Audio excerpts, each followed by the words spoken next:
Okay, hello. So we waxed the stock, and now we've got the action in there. I oiled the action. I milled a couple of little divots for the set screws for the muzzle brake, which could be glued on. The instructions say to glue it on with JB welds.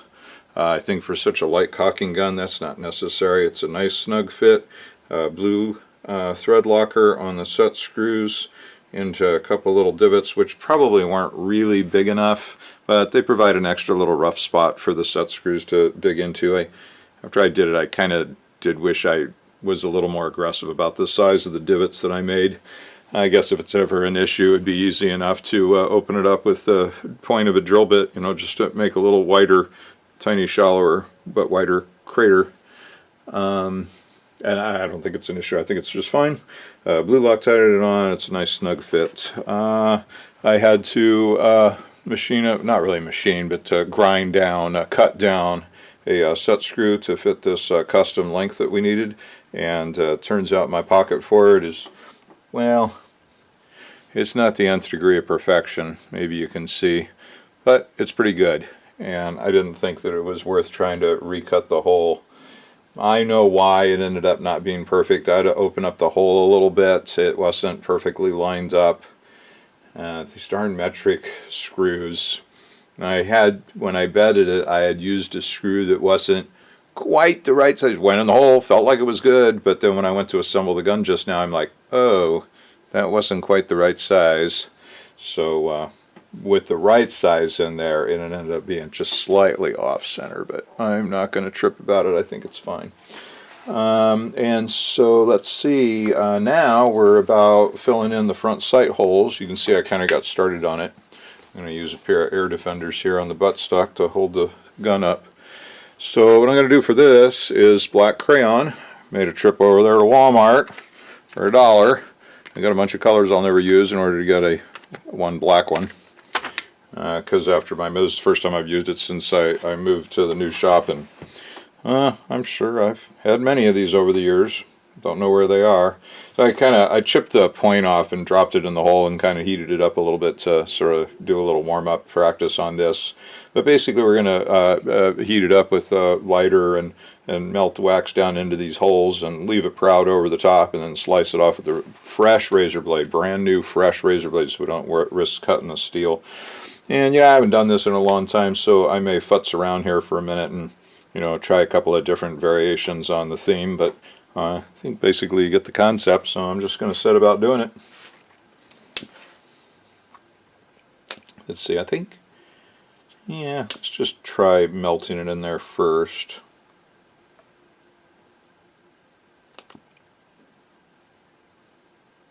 Oh yeah, that seems to work. I'm just kind of wiping it off into the hole.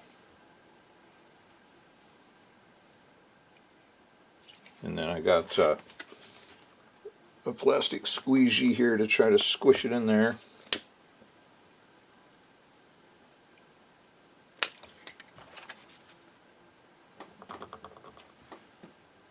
Yeah, seems fine.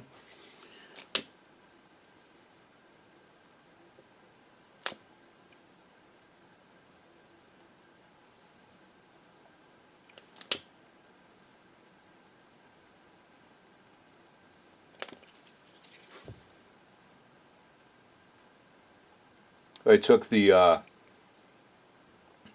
stainless little metal post out of this front hole that was there as a guide pin for the front sight.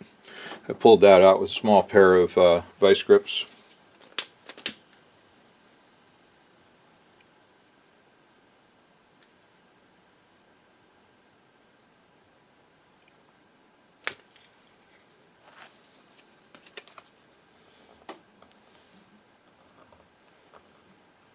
Alright, well, I got a brand new fresh razor blade. Nothing that could potentially have any nicks on its blade. Oh yeah, brand new blade. I feel a little nick there. Oh, it popped off though. Alright, I'm running my fingernail on it and feels smooth. Very light touch here.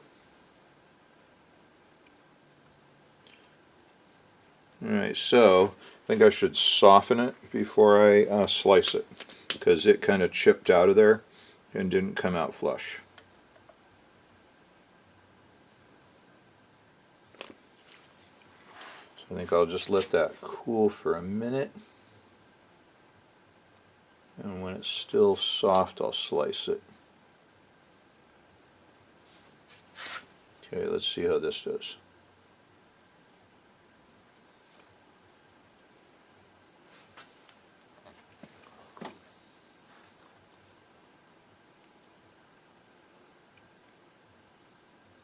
Now, this is not a great razor blade. Teeny tiny mark I made on the metal there.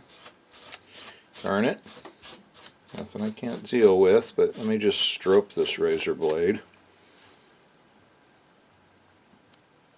Yeah, brand new razor blade. Yeah, great idea, Michael. Cheap Harbor Freight.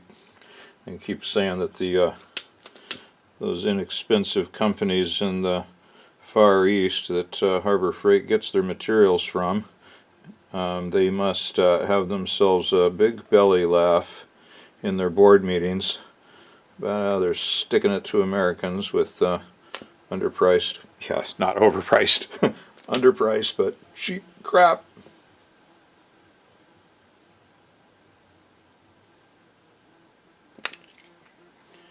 So, better not get another nick in the metal. This feels really smooth. Oh, that's a nice consistency here.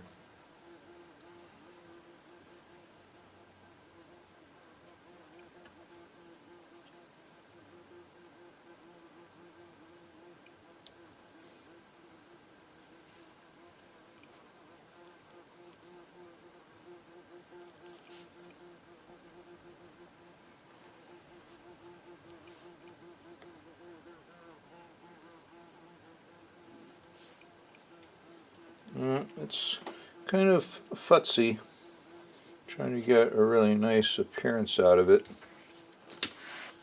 but it's coming along.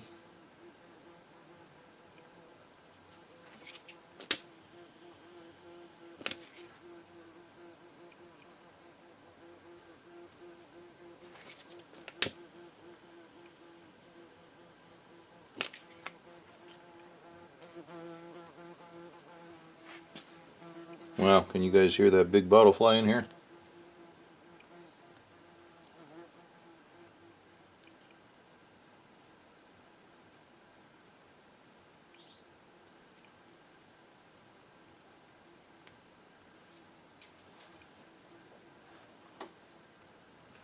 Yeah, that's nice. Let me just see if I can smooth these out a little bit.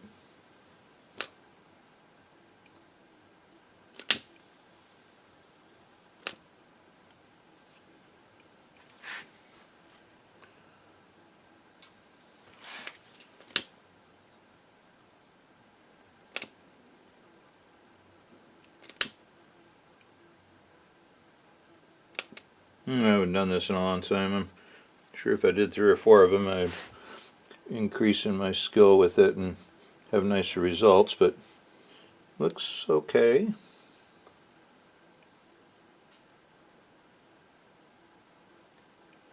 Stroking the razor blade was a good idea.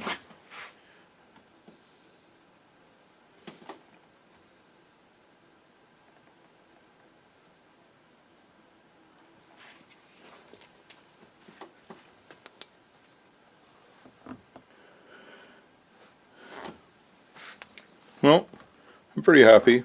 I might futz with it a little more, but right now I'm going to mount a scope on it and shoot it over the chronograph and shoot it at a target and see how it performs. And let's see if I want to futz with this anymore or if that's good enough. And I'll put just a little touch up of bluing. It's the teeny tiny little mark there, and I'll take care of it. Darn it. Okay, I'll be back in a few minutes with some shooting results. Okay, finished putting it together, took final pictures outside, did some shooting because the client asked me to. I don't like doing that, because in the process I managed to bump it against my sidearm, put a couple little scratches on it, a little tiny dent. I don't even know where the scratches came from just by handling it. I don't like the client to get it perfect and let them put the scratches on it, so, well, I'm going to have to just work through the weekend on repairing those couple little spots. I hope this little dent doesn't mean I got to do some major sanding. I'll try steaming it out. Well, I might even just film it just for your own edification. It's not a big deal, it's just too bad.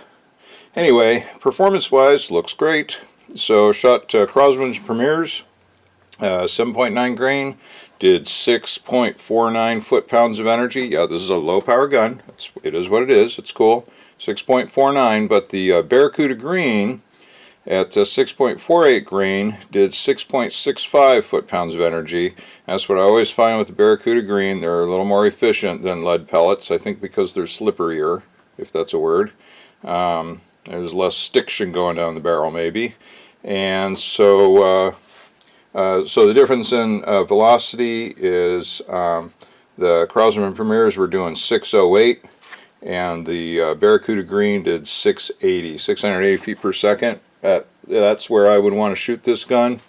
I shot a couple sighters at 10 yards. I was aiming here. This is where they went. I didn't bother adjusting the scope. And 2 shots at 10 yards, that was good enough for me to know, okay, I'm on the paper. And then I backed it up to 20 yards, and that's 5 shots at 20 yards. And I didn't really warm up or do anything too special about my shooting. I think it could have been much tighter than that. Also using a fairly low power scope. Still though, for a 7 foot-pound gun, 20 yards, that's okay. That's a minute of starling head. So that's it. Unfortunately, I got to do a little more ministrations to it. Fix my couple little scratches. They're small. The little dent is tiny, but it's kind of big, but I'm hoping it'll steam right out. So that's basically it. I will check back in with you when I package it, because I have been wanting to show you all how I package a gun for shipping. Never had one breaker damaged. I think it is an okay system. My background is in shipping fiberglass and carbon fiber model airplanes. Never had one of those break either. Okay, so I'm going to process these videos and get them up tonight, and if you enjoyed watching this, please like, share, subscribe, and comment, and thanks very much for watching, and I'll check back in with you probably in a couple days when I'm finally ready to package it. See you all later, bye. Even though I said goodbye, I wanted to jump back on real quick and just update you. It only took about 5 minutes to fix my scratches I was so worried about. And frankly, the dent, it was like a mile deep. It was kind of a cavernous little tiny thing. But they steamed right out.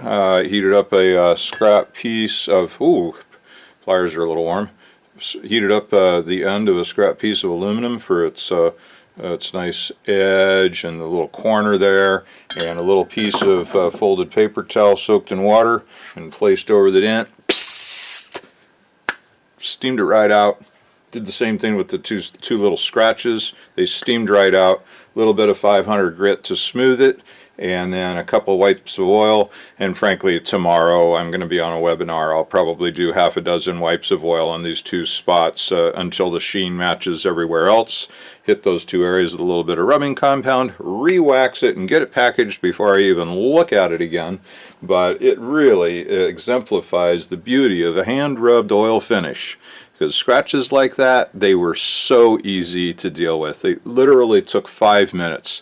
They steamed right out, completely gone. Small touch of 500 grit, a couple wipes of oil, and it's done. So after a season of use, even though, you know, when you get one, a custom gun stock like this, and it's absolutely gorgeous, perfect, oh my God, I don't want to use it. Use it. Use it. Beat it up through the bushes. That's what it's for.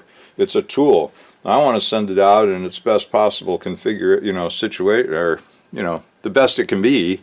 But you ought to just use it. And then at the end of every season or 2, just go through, steam out the dents, give it all light sanding everywhere, half a dozen wipes of oil, re-wax it. It's good to go. A gun stock like this will last multiple generations if cared for like that. This is just a great job. It's a perfect gun stock. Sorry I was tripping about those scratches, but they turned out to be no big deal at all. And frankly, when you saw that dent, you would have been freaking out like I was. And it literally took maybe 30 seconds with steaming it out, and it completely disappeared. Okay, I will check back in with you when I'm packaging this up. And so this is goodbye for real this time. Take care, everybody.